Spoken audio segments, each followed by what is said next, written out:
A caça é uma das mais antigas atividades realizadas pelo ser humano para a sua sobrevivência. Mas ao longo do tempo, essa ação se tornou uma das principais causas da extinção de espécies animais, seja para abate ou para captura com fins comerciais. Conheça agora o trabalho do IBAMA e de entidades que atuam em conjunto com o Instituto para combater essa prática.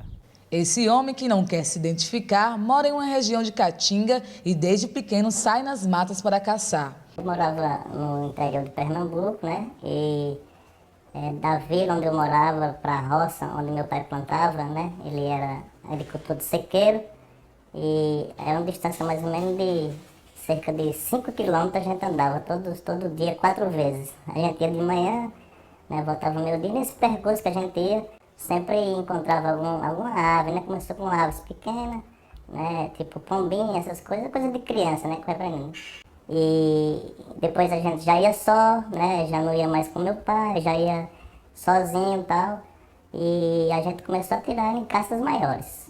No semiárido, a caça e a captura de animais silvestres é uma prática comum há gerações, ainda que isso ameace muitas espécies. Teve um caso de um rapaz, eu não conheço ele, que ele foi para uma caça e matou 16 caititus de uma vez só. Então, nós do povoado se revoltamos muito com essa atitude, porque não tem a precisão disso. Os animais mais prejudicados são as aves e também mamíferos, como o preá, caititu e o veado catingueiro, que, se continuarem no alvo dos caçadores, correm o risco de desaparecer. Para combater essa ação, o Instituto Brasileiro do Meio Ambiente e dos Recursos Naturais Renováveis realiza um trabalho integrado de fiscalizações. O IBAMA, o Ministério Público, o INEMA, o CREA, as ADABs, né, e outros órgãos que fazem essa integração para as fiscalizações que chamam de FPI. Então, normalmente é feita uma grande operação, inclusive de fauna, né, quando acontecem as FPIs. Atualmente, o IBAMA faz cerca de 505 apreensões por ano. Após resgatar os animais vítimas da caça ilegal, o Instituto encaminha as espécies para o Centro de Manejo de Fauna da Caatinga, da Universidade Federal do Vale do São Francisco. Essa parceria começou há 4 anos e está conseguindo devolver para a natureza muitos animais que chegam ao local maltratados. Antes do Semafauna era muito difícil para a gente, porque animais nessa situação, nós teríamos que pegar os animais aqui, deixar algum tempo, recrutar, solicitar recursos, levar para os CETAS do IBAMA em Salvador. Ou às vezes, em casos que anteriormente, em anos anteriores ao Semafauna acontecia, nós preparávamos tudo aqui, colocava no ônibus e a São Luís levava para a gente.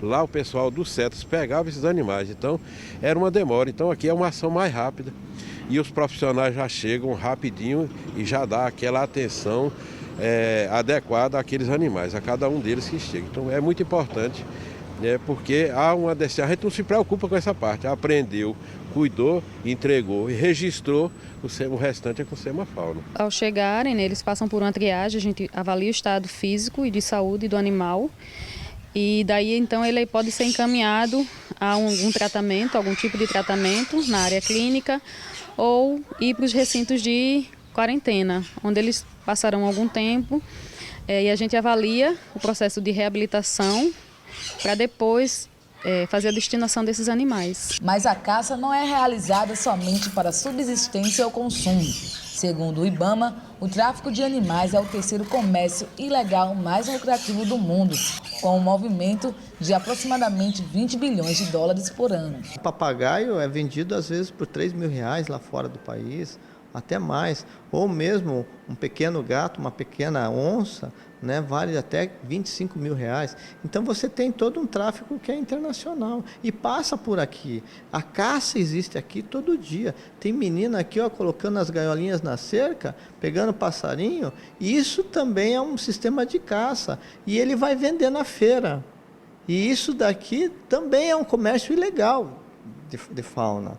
Ainda segundo o biólogo, a educação é o caminho para diminuir a prática da caça. Eu preciso que as crianças elas não estejam, não vão lá na escola no primeiro horário e depois à tarde vai sair caçar passarinho.